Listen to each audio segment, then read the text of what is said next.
1절에서 23절까지 말씀입니다. 신약 성경 230면에 있습니다. 본문이 조금 길지만 그래도 우리 1절부터 23절까지 함께 교독하시겠습니다. 닷새 후에 대제사장 아나니아가 어떤 장로들과 한 변호사 더둘로와 함께 내려와서 총독 앞에서 바울을 고발하니라.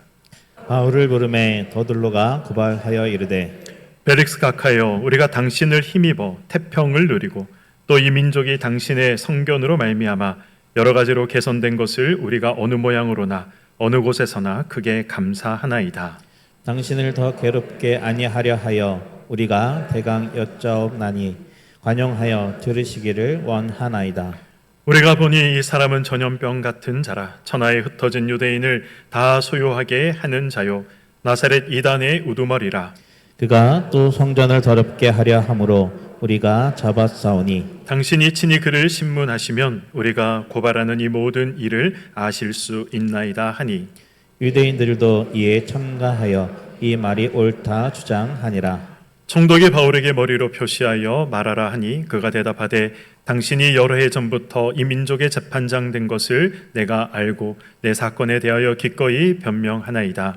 당신이 아실 수 있는 바와 같이 내가 예루살렘에 예배하러 올라간 지 이틀밖에 안 되었고, 그들은 내가 성전에서 누구와 변론하는 것이나 회당 또는 시중에서 무리를 소동하게 하는 것을 보지 못하였으니, 이제 나를 고발하는 모든 일에 대하여 그들이 능히 당신 앞에 내세울 것이 없나이다. 그러나 이것을 당신께 고백하리이다. 나는 그들이 이단이라 하는 도를 따라 조상의 하나님을 섬기고 율법과 선지자들의 글에 기록된 것을 다 믿으며, 그들이 기다리는 바 하나님께 향한 소망을 나도 가졌으니 곧 의인과 악인의 부활이 있으리라 함이니이다. 이것으로 말미암아 나도 하나님과 사람에 대하여 항상 양심의 거리낌이 없기를 힘쓰나이다. 여러 해 만에 내가 내 민족을 구제할 것과 재물을 가지고 와서 드리는 중에 내가 결례를 행하였고 모임도 없고 소동도 없이 성전에 있는 것을 그들이 보았나이다. 그러나 아시아로부터 온 어떤 유대인들이 있었으니, 그들이 만일 나를 반대할 사건이 있으면 마땅히 당신 앞에 와서 고발하였을 것이요, 그렇지 않으면 이 사람들이 내가 공회 앞에 섰을 때에 무슨 옳지 않은 것을 보았는가 말하라 하소서. 오직 내가 그들 가운데 서서 외치기를 내가 죽은 자의 부활에 대하여 오늘 너희 앞에 신문을 받는다고 한 이 한 소리만 있을 따름이니이다 하니, 벨릭스가 이 도에 관한 것을 더 자세히 아는 고로 연기하여 이르되, 천부장 루시아가 내려오거든 너희 일을 처결하리라 하고 백부장에게 명하여 바울을 지키되 자유를 주고 그의 친구들이 그를 돌보아 주는 것을 금하지 말라 하니라. 아멘. 우리는 지금 이 대한민국 최고 지도자들의 재판을 지켜보고 있습니다. 재판에서 가장 중요한 것, 재판에서 이 가장 중요하다라는 것, 여러분들이 생각하실 때 무엇이다라고 생각을 하십니까? 공정성이 아닐까 생각을 합니다. 사람마다 생각의 차이는 있을 수 있고 이견이 있을 수 있지만, 그러나 모든 재판에 있어서 가장 중요한 것은 공정성이다라는 제 말에 이 일을 제기하실 분들은 아무도 안 계실 것 같습니다. 공정하지 못하다면, 재판이 공정하지 못하다면 누가 그 재판의 결과에 대해서 승복할 수 있겠습니까? 그리고 이 재판의 공정성을 위해서 가장 중요한 사람 한 사람을 이야기하라고 한다면 누가 될 수 있을까요? 누가 될 수 있을까요? 맞습니다. 재판관이 가장 중요한 사람이 되는 것이죠. 물론 검사도 중요하고 변호사도 중요하지만, 그러나 그 검사와 변호사의 참 혹은 거짓을 분별해내야 하는 사람은 재판관이기 때문에 재판관이 가장 중요합니다. 우리는 최근 진행되고 있는 여러 재판들을 보면서 한 가지 알게 된 사실이 있습니다. 무엇을 우리가 알게 됐습니까? 누가 법을 해석하는가? 어떻게 법을 해석하는가에 따라서 결과는 달라질 수 있다는 것이죠. 누가 어떻게 법을 해석하는가에 따라서 무죄가 유죄가 될 수도 있는 것이고, 유죄가 무죄가 될 수도 있는 것입니다. 그래서 이 연일 언론에서도 이 재판관의 성향이 어떠한가 이런 것들을 분석하기에 바쁘지 않습니까? 같은 법전을 펼쳐들고 재판을 하고 있지만 재판관이 어떤 사상을 가지고 있는가, 재판관이 어떤 생각을 가지고 있는가, 재판관이 어떤 가치관을 가지고 있는가에 따라서 얼마든지 법 해석은 달라지는 것이고 결과가 달라질 수 있다는 것, 2025년을 살아가는 대한민국 국민들이 이러한 사실들을 모두 알게 되었습니다. 바로 이것이 인간의 재판인 것이죠. 오늘날만 그렇겠습니까? 2000년 전 바울이 살아가던 시대에도 그랬습니다. 누가 재판관이 되느냐에 따라서 바울이 살던 시대에도 2000년 전에도 이 결과는 얼마든지 달라질 수 있었습니다. 오늘 우리가 읽진 않았지만 27절을 보시면 바울은 아무 죄 없이 2년 동안 옥에 갇혀 있어야 했다라는 사실이 성경에 기록이 되어 있습니다. 이런 억울하고 답답한 상황을 통해서 이러한 억울하고 답답한 상황들을 성경이 기록하고 있는 것이죠. 이것을 통해서 저와 여러분들에게 하나님께서 말씀하시고자 하시는 것이 무엇일까요?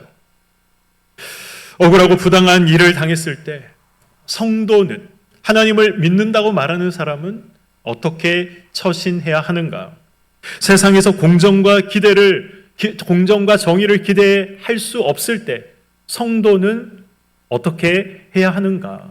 이러한 질문들에 대해서 성경은 우리에게 말씀하고 있습니다.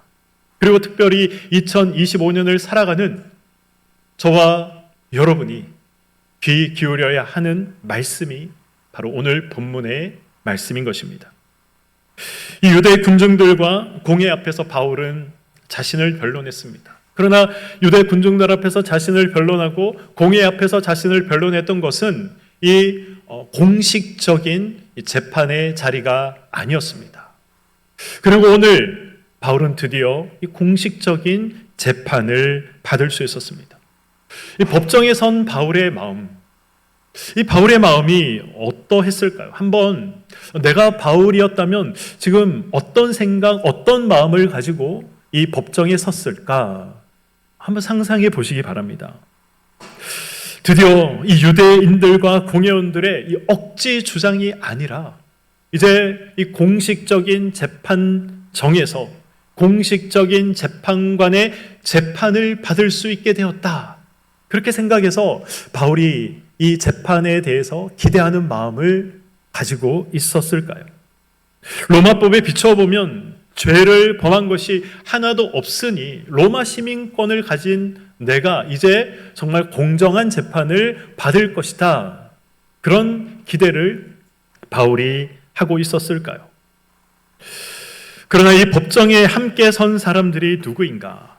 그리고 그들이 어떤 사람들이었는가? 이런 부분들을 생각해 본다면 오늘 이 법정에 선 바울은 희망을 기대하기보다는 절망과 낙심이 예측되는 그런 상황 속에 있다는 것을 우리는 발견하게 됩니다. 바울과 함께 이 법정에 선 사람들, 이들은 누구입니까? 이 총독 벨릭스라는 사람이 재판장으로서 이 법정에 있는 것이고, 그리고 대제사장 아나니아와 그리고 이 아나니아가 데리고 온 변호사 더둘로라는 사람이 바울을 고소해서 지금 원고 측에 서 있는 것입니다. 그리고 지금 이 법정의 재판은 이들에 의해서 진행이 되고 있는 것이죠. 이런 이 법정에서, 이런 재판에서 바울이 과연 이 공정한 판결을 기대할 수 있었을까요? 우리는 먼저 오늘 바울을 고소한 이 아나니아라는 사람이 어떤 사람인가 먼저 생각해 볼 필요가 있습니다. 아나니아는 어떤 사람입니까? 성경이 기록되어 있기에 우리는 그가 대제사장이다라는 것을 알고 있습니다. 대제사장은 어떤 일을 해야 하는 사람입니까? 하나님과 인간 사이의 중재자의 역할을 해야 하는 것이 대제사장의 역할이었습니다. 이스라엘 백성들을 바른 말씀과 그리고 영적 올바름으로 인도해야 할 그런 의무와 책임이 있는 사람이 대제사장이었습니다. 그러나 예수님 당시에도 그랬고 오늘 바울 당시에도 이 대제사장들은 이 영적 올바른 말씀으로 이스라엘 백성들을 인도하지 못했습니다. 예수를 죽여라, 십자가에 못 박아라, 그렇게 빌라도를 향해서 유대인들이 소리치지 않았습니까? 그렇게 유대인들이 빌라도를 향해서 예수를 죽여라, 십자가에 못 박아라 소리치도록 뒤에서 조정했던 사람이 누구입니까? 대제사장 가야바라는 사람이었습니다. 이 신정일치 사회인 유대 사회에서 대제사장이라는 자리는 엄청나게 중요한 자리였습니다. 우리가 성경을 보시면 이 구약 시대 때 유대 사회에는 세 가지 직분이 있었다라는 것을 알고 있습니다. 어떤 직분입니까? 왕의 직분이 있었고, 선지자의 직분이 있었고, 제사장의 직분이 있었던 것이죠. 그런데 지금 이제 바울 당시, 예수님 당시에는 왕의 직분이 없습니다. 그들에게. 물론 헤롯 대왕이 존재하고 있었지만 그 헤롯이 유대인이 아니었죠. 그저 꼭두각시 노릇을 하는 그런 왕이었습니다. 진정으로 이스라엘 백성들 가운데, 유대 민족 가운데 이 세워진 왕은, 기름 부어 세워진 왕은 존재하지 않았습니다. 선지자도 마찬가지죠. 구약의 제일 마지막에 기록된 성경이 무엇입니까? 말라기죠. 말라기 선지자들을 통해서 하나님께서 말씀하신 후에 예수님께서 오시기 전까지, 물론 이제 세례 요한이 있었지만 그러나 말라기 선지자와 세례 요한과 예수님이 이 땅에 오시기 전까지 수백 년 동안 하나님은 선지자들을 통해서 말씀하지 않으셨습니다. 암흑기를 그들이 살아가고 있었던 것이죠. 그래서 이 바울 당시에는 왕의 직분도 없었고 선지자의 직분도 없었습니다. 오직 대제사장의 직분만 있었던 것이죠. 그렇기 때문에 이 대제사장이라는 직분은 그저 단순히 종교적인 어떤 자리가 아니라 이 정치적인 자리였고 이 권력 핵심의 자리였으며 이 여론을 좌지우지할 수 있는 아주 막강한 힘을 가지고 있는 그런 자리가 바로 대제사장의 자리였습니다. 이런 대제사장의 자리에 지금 아나니아라는 사람이 앉아 있습니다. 아나니아라는 사람, 이 사람은 어떤 사람입니까? 바울이 공회 앞에서 변론할 때에 바울의 입을 쳐라라고 말했던 사람이 우리가 알고 있는, 그리고 성경이 기록하고 있는 아나니아라는 사람의 모습입니다. 이 유대 역사가 요세푸스가 기록한 유대 고대사라는 책이 있습니다. 유대 고대사를 보시면 우리 성경은 그저 이 아나니아라는 대제사장이 바울의 입을 치라고 했고 바울을 고소한 인물이다 정도로만 나와 있지만, 그러나 이 유대 고대사에는 이 아나니아라는 사람이 어떤 사람인지 굉장히 상세하게 기록이 되어 있습니다. 아나니아는 11년 동안 이 유대의 대제사장으로 활동했던 인물이었습니다. 아나니아가 대제사장이 되기 위해서 어떤 방법을 사용했는지 혹시 알고 계십니까? 자기가 대제사장의 자리에 오르기 위해서 원래 있던 대제사장을 암살해서 죽여버린 인물이 바로 아나니아라는 사람이었습니다. 그가 대제사장이 돼서 한 일이 무엇인지 아십니까? 11조를 횡령하는 일을 했습니다. 막대한 부를 쌓기 위해서 온갖 부정적인 방법들을 저질렀던 사람이 바로 아나니아라는 인물이었습니다. 뿐만 아니죠. 그는 이 로마의 고관들에게 열심히 뇌물을 갖다 바쳤습니다. 자신의 부정한 방법들이, 자신의 불법적인 일들이 아무 일이 되지 않도록 무마시키기 위해서 이 로마의 높은 관직에 있는 자들에게 열심히 뇌물을 바쳤던 것이죠. 아나니아의 이런 불법적인 모습을 본 사람들 당연히 지적을 했겠죠. 당연히 아나니아에게 대적을 했겠죠. 그런데 아나니아는 그런 자들을 가만두지 않았습니다. 아주 처참한 방법으로, 아주 포악한 방법으로 그들을 다 죽여버립니다. 이런 이제 사실들이 로마 황제의 귀에까지 들어가게 되고 굉장히 큰 문제거리로 대두되게 되었습니다. 그래서 이 당시 황제였던 이 클라우디우스 앞에 가서 이 아나니아가 재판을 받게 됩니다. 사람들이 생각했죠. 이제 아나니아는 끝났다. 이 재판에서 저 사람은 반드시 유죄가 선고될 것이다. 누구나 그렇게 생각을 했었습니다. 그런데 그 재판에서 무죄 선고가 내려지게 됩니다. 왜냐하면 수많은 정치인들에게, 수많은 고관들에게 뇌물을 열심히 먹였고 그 효과를 그가 드디어 보게 된 것이죠. 이런 아나니아는 어떤 사람입니까? 자신의 성공을 위해서라면, 자신의 출세를 위해서라면 그것이 무엇이든지 방해한다면 다 제거했던 그런 잔악한 사람이 아나니아였습니다. 하나님의 이름을 팔아서 자기 배를 열심히 채웠던 사람이 아나니아였습니다. 그런 사람이 지금 유대 최고의 지도자의 자리에 앉아 있는 것이고, 지금 유대 최고의 지도자의 자리에 앉아 있는 그런 사람이 바울을 고발을 하고 있는 것입니다. 오늘 이 재판장으로 나와 있는 펠릭스, 이 벨릭스라는 사람, 이 사람은 어떤 인물입니까? 그는 성경에 기록되어 있듯이 이 유대의 총독으로 부임했던 사람이었습니다. 그래서 이 이스라엘이라는 나라와 민족의 이 생사의 여탈권을 그가 가지고 있었던 것이죠. 말 그대로 이 무소불위한 힘을 가지고 있었던 사람이 바로 벨릭스라는 사람이었습니다. 이 총독 빌라도도 그랬지 않습니까? 예수님을 향해서 빌라도가 무슨 말을 합니까? 내가 너를 놓아줄 권세도 있고 내가 너를 십자가에 못 박을 권세도 있음을 네가 알지 못하느냐? 내가 너를 죽일 수도 있고 살릴 수도 있음을 네가 알지 못하느냐? 빌라도도 그런 말을 예수님께 하지 않습니까? 총독이자 재판장인 벨릭스는 정치, 군사, 행정, 사법에 있어서 지금 가장 최고의 권력을 가지고 있었던 사람이었습니다. 이런 벨릭스는 어떤 사람입니까? 이 로마의 역사가 들어보셨을 것 같습니다. 타키투스라는 사람이 그를 이렇게 역사적으로 평가하고 있습니다. 같은 로마 사람이었던 이 벨릭스를 이렇게 평가합니다. 그는 가장 잔인한 사람이고 가장 음탕하고 가장 저급하고 가장 비열하고 가장 무능하고 가장 돈에 욕심이 많은 자다. 이것이 역사가의 평가였습니다. 한마디로 무슨 말입니까? 그는 아주 최상급으로 악한 사람이었다, 나쁜 놈이었다, 이 말을 하고 있는 것이죠. 타키투스의 이런 평가는 전혀 과장된 평가가 아니었습니다. 오늘 본문 우리가 읽진 않았지만 24절을 보시면 벨릭스의 아내가 등장을 합니다. 아내 이름이 무엇입니까?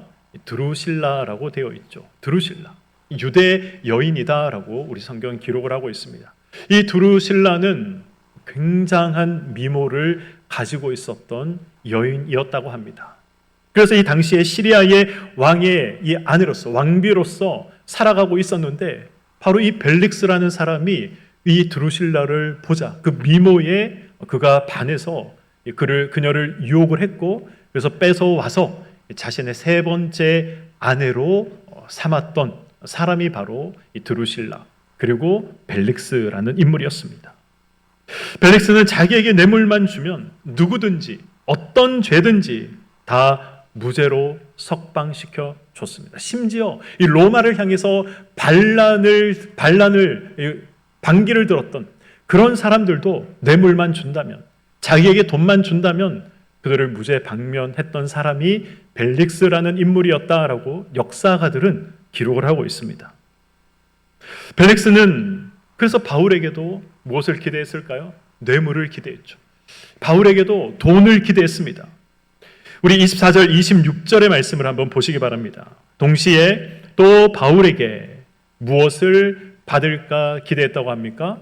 돈을 받을까 바라보는 거로 더 자주 불러 같이 이야기했다라고 성경은 기록하고 있습니다. 벨릭스의 이런 기대가 이해가 되십니까? 저는 사실은 이해가 되지 않았습니다. 아니, 바울이 가진 것이 뭐가 있기에 이 바울에게 뇌물을 기대하고 돈 받을 것을 기대해서 바울에게 자주 불러서 이야기를 들었을까? 우리 성도님들은 이런 벨릭스의 생각이, 마음이 이해가 되십니까? 바울은 누가 봐도 사실 가진 것이 아무것도 없는 사람이었습니다. 눈에 보이는 바울의 모습이 어떠했을까요? 여기저기에서 매맞고 돌에 맞아서 형편없는 몰골을 가지고 있었던 사람이 바울이었습니다. 제대로 먹지 못하고 제대로 쉬지 못해서 정말 이 불쌍한 모습을 하고 있었던 사람이 바울이었습니다. 바울이 입고 있는 옷도 좋았을까요? 그가 비단 옷을 입었겠습니까? 그저 평범한 옷, 그러한 옷들을 걸치고 있는 것이 다였던 것이죠. 그런 바울에게 돈을 기대했다? 뇌물을 줄 것을 기대했다? 이해가 되지 않는 것이죠. 그러나 벨릭스는 이 돈 냄새를 기가 막히게 잘 맡았던 사람이었습니다. 오늘 본문 이제 10절 이하를 보시면 바울이 벨릭스 앞에 가서 이제 자신을 변론하는 그 내용들이 쭉 기록이 되어 있습니다. 특별히 이제 17절을 보시면 이런 말씀이 기록이 되어 있습니다. 여러 해 만에 내가 내 민족을 구제할 것과 재물을 가지고 와서라고 되어 있습니다. 바울이 지금 무엇을 말하고 있습니까? 내가 내 민족을 구제하기 위해서 구제 헌금을 가지고 왔다. 쉽게 말하면 돈을 가지고 왔다라고 말하고 있는 것이죠. 바울은 3차 전도행을 마치면서 이제 돌아오기 전에 이 예루살렘 성도들이 극심한 기근으로 그들이 고통받고 있다라는 사실을 알게 됐습니다. 그리고 이 사실을 함께 알게 된 이방의 성도들이 이 예루살렘 교회의 성도들을 구제하기 위해서, 도와주기 위해서 그들이 헌금을 했던 것이죠. 바로 그 헌금을 바울이 가지고 예루살렘으로 돌아왔다라는 사실을 우리는 알고 있습니다. 우리가 이런 내용들을 본다면, 우리가 지금 우리 장장로님께서도 기도 시간에 기도하셨지만 지금 이 화마로 인해서 고통받고 있는 이들, 특별히 이 많은 교회들이 불에 타서 사라졌다고 합니다. 그런 성도들을 위해서 우리가 기도하고 마음뿐만 아니라 우리가 물질로 함께 그들의 아픔에 동참하는 것이 성경적인 바른 자세가 아니겠는가, 그런 생각도 해볼 수 있는 것이죠. 어쨌든 이 사실을 듣게 된 벨릭스는 이 바울에게 분명히 큰 돈이 있을 것이다 라고 그는 믿고 있었습니다.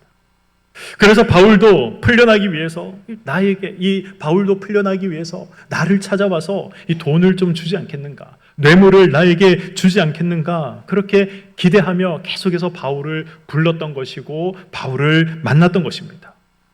바로 이런 사람, 그저 뇌물만 준다면, 자기에게 돈만 준다면 이 재판을 돈 준 사람에게 유리하게 만들어주는 그런 사람이 지금 이 재판관으로 서 있는 것입니다. 마지막으로 이 더들로라는 사람, 이 아나니아가 데리고 온 변호사죠. 이 더들로라는 사람은 어떤 사람입니까?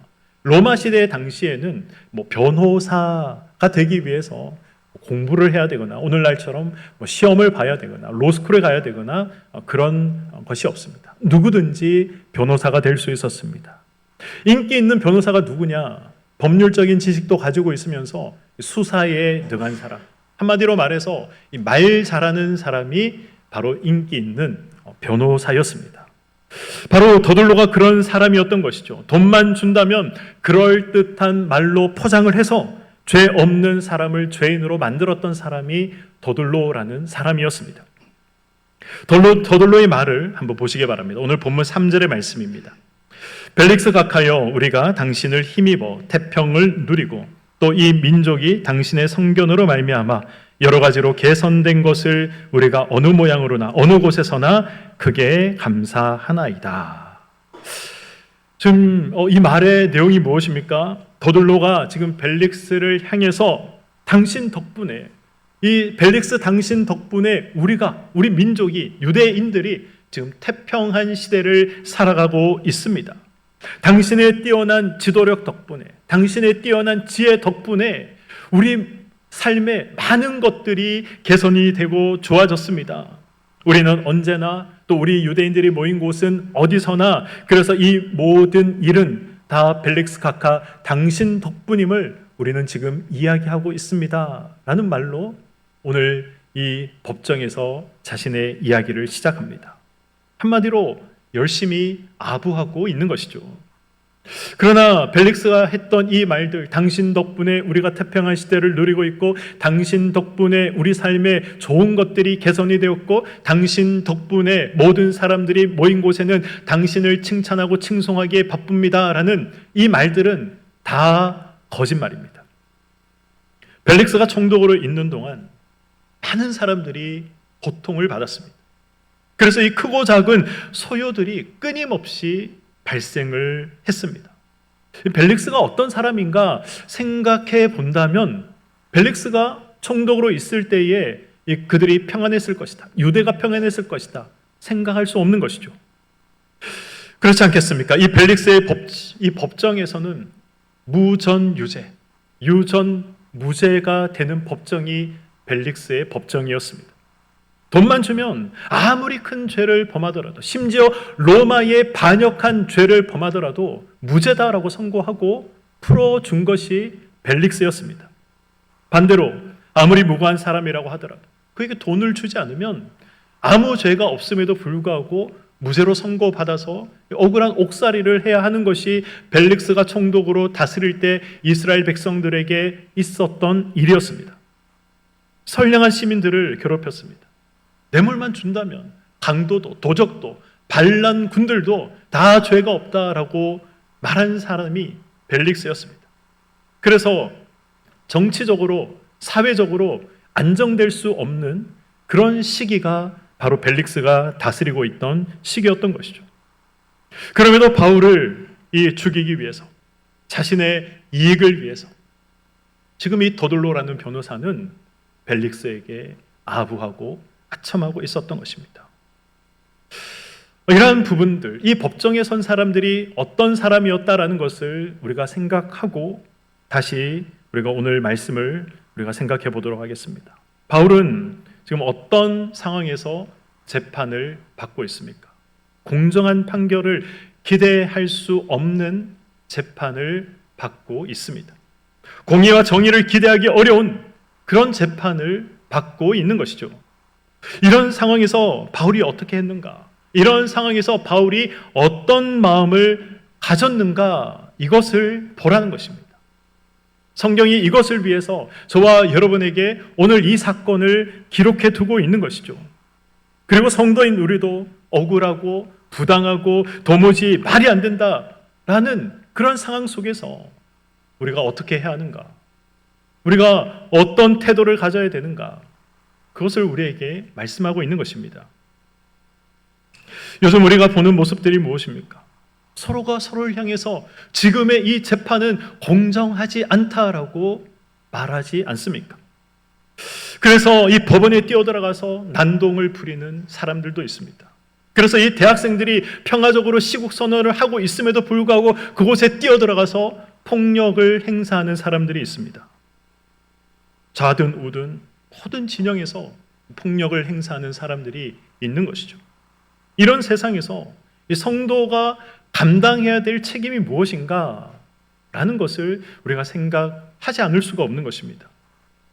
바울은 불의한 재판관 벨릭스를 향해서, 바울은 불의한 대제사장 아나니아를 향해서 사실 얼마든지 증오의 마음을 가질 수 있고 얼마든지 증오를 분출할 수 있었습니다. 그렇지 않겠습니까?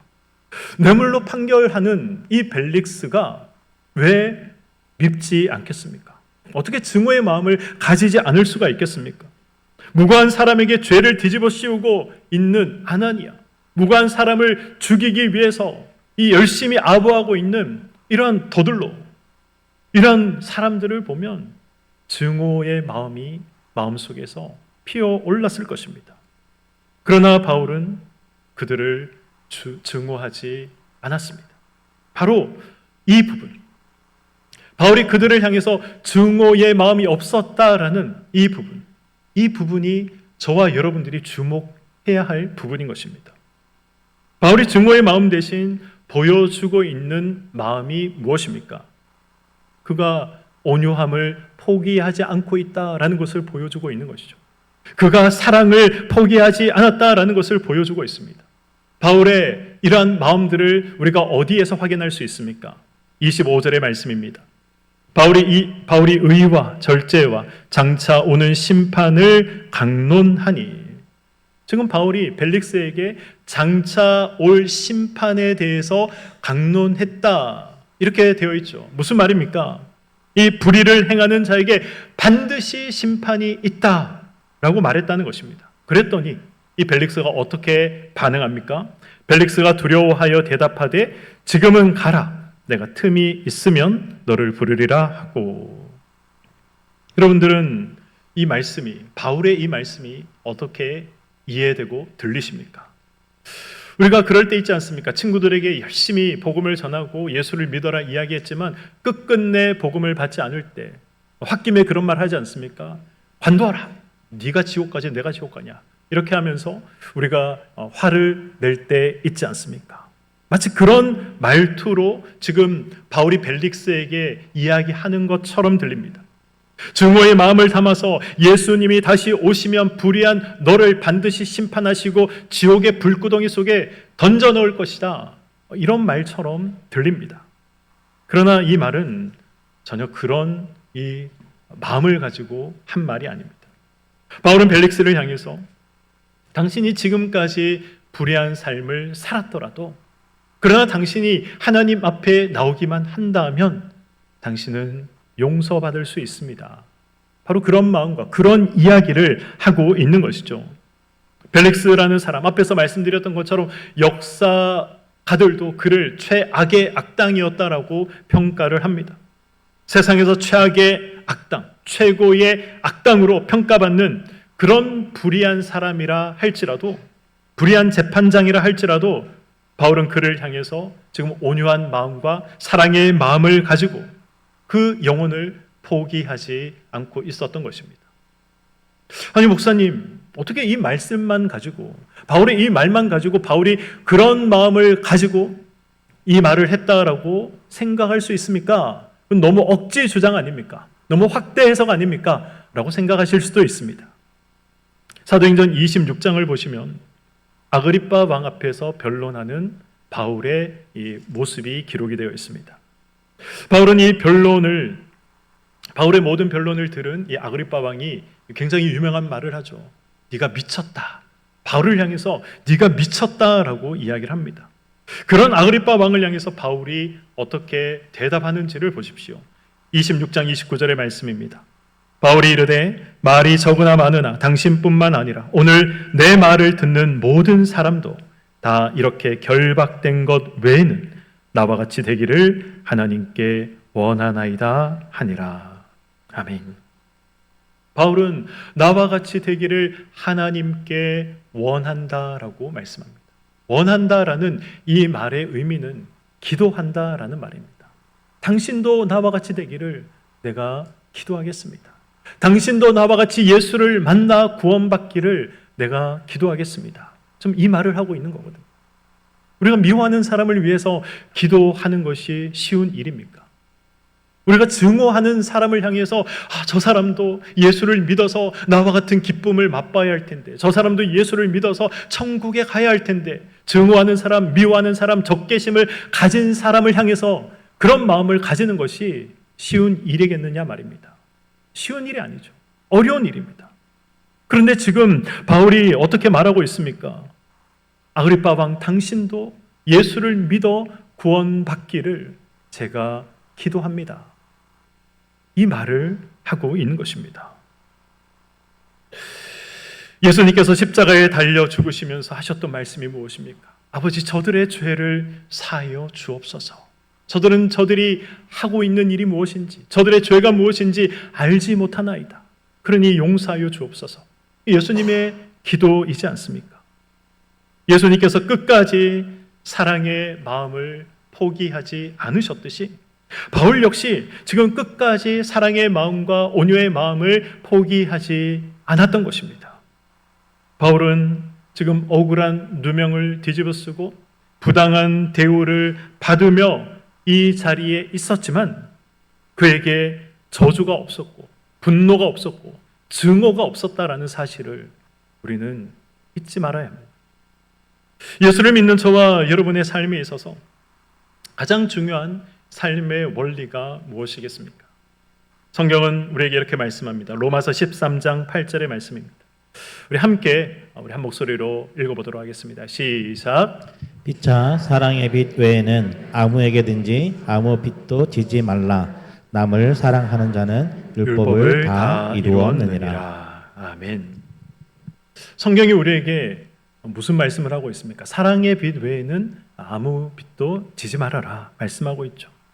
성경이 말씀하는 이 사랑의 빛이라는 것이 무엇입니까? 서로 주고 받아야 될 것이 있다면 그것은 사랑이지 증오가 아니다. 미움이 아니다. 시기가 아니다. 바로 이 사실을 말씀하고 있는 것입니다. 사랑 외의 것, 이 미움을 서로 주고받지 말라는 것이죠. 서로 증오하지 말라는 것입니다. 오늘 말씀을 맺도록 하겠습니다. 제가 태어난 지 2돌이 되기 전에, 그리고 제 동생이 태어난 지 2달이 되기 전에 저희 아버지가 이 목회하시던 교회에서 쫓겨나신 일이 있습니다. 아버지가 개척하셨고 그리고 그리 오래지 않아서 교회가 부흥을 하기 시작했습니다. 이내 성도가 수백 명의 성도들이 넘는 그런 은혜들을 하나님께서 허락해 주신 것이죠. 그런데 이제 몇몇 분들이 욕심이 생긴 겁니다. 무슨 욕심이 생겼을까요? 자리 욕심이 생긴 거죠. 장로 자리에 대한 욕심이 생겼던 겁니다. 당시 아버지는 전도사였습니다. 신대원을 다니는 전도사가 아니라 신학교 학부를 다니는 전도사였습니다. 이 말은 목사가 되려면 아직 한참 남았다라는 것이죠. 그래서 이분들이 아버지께 우리 교회가 이만큼 성장했으니 우리도 장로를 세워야 되지 않겠습니까? 그러니 우리가 목사님을 모셔야 되지 않겠습니까? 그러니 전도사님은 이제 나가 주십시오. 이렇게 요청을 했던 겁니다. 아버지는 아무 말 없이 손수레에 농 하나, 이불 몇 가지, 그 다음 식기 몇 개 이렇게 들고 나오셨다고 합니다. 그때 제가 2돌이 되기 전이었고 제 동생은 태어난 지 2달이 채 되지 않은 시기였습니다. 그때가 언제였느냐? 2월 엄동설한해. 그렇게 나오셔야 했던 것이죠. 물론 시간이 지나서 이분들이 아버지에게 찾아와서 무릎을 꿇고 용서를 구하시기는 하셨지만 그러나 이 억울한 상황에서 답답하지 않겠습니까? 억울하다 생각이 들지 않겠습니까? 원망스러운 상황이 아니겠습니까? 하나님은 모든 것들을 다 알고 계신다. 우리는 믿고 있습니다. 나의 억울함을 알고 계시고 정의롭지 못하고 공의롭지 못함을 알고 계시고 세상이 나의 이 무고를 죄 없음을 알아주지 않고 세상이 나의 진심을 몰라준다 하더라도 하나님은 다 알고 계시고 하나님은 다 기억하고 계시고 하나님은 다 보고 계십니다. 그리고 이 사실이 억울하고 답답한 상황 가운데 저와 여러분들에게는 가장 큰 위로와 가장 큰 소망이 되어야 하는 것이죠. 만약 이 사실이 저와 여러분들에게 가장 큰 위로와 가장 큰 소망이 되지 못한다면, 가장 큰 만족이 되지 못한다면 그것은 예수를 믿는 사람이다라고 말할 수 없는 것입니다. 모든 것을 다 알고 계시는 이 하나님을 믿기에 공의를 기대할 수 없는 상황, 답답하고 억울한 상황에서도 우리는 사랑을 붙잡아야 하는 것이고 온유를 붙잡아야 하는 것입니다.